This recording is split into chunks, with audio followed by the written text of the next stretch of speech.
Hello বন্ধুরা, আসসালামু আলাইকুম। আশা করি প্রত্যেকে ভালো আছেন। আলহামদুলিল্লাহ আমি খুব ভালো আছি। আমার কাছে একটি সেট আছে নোকিয়া লাইট কম 1572। তো এই সমস্যা হচ্ছে সেটা হ্যাং লোগো, কিন্তু এই সেটের আপনার অনেকগুলো কাজ করছি, তারপর ঠিক হয় নাই।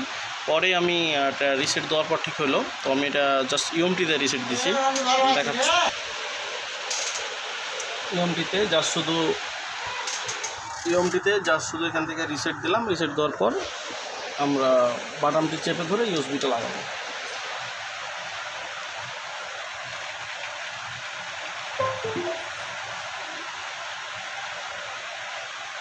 হ্যাঁ, ডান হয়ে গেছে। এখন আমি যদি আপনাকে দেখাই, তাহলে আমি এর আগে করেছি, এজন্য যে আপনাদের দেখেন এখন কিন্তু সেটা রান হবে। তারাই কিন্তু রান হচ্ছিল না, অনলি হ্যাং হয়ে দাঁড়িয়েছিল। কিন্তু আমি একে রিসেট করার জন্য আগের অবস্থা দেখাতে পারলাম না। তো যারা হয়তো এরকম সমস্যা পড়বেন, আমার এই ভিডিওটা দেখে কাজটা করতে পারবেন। ধন্যবাদ।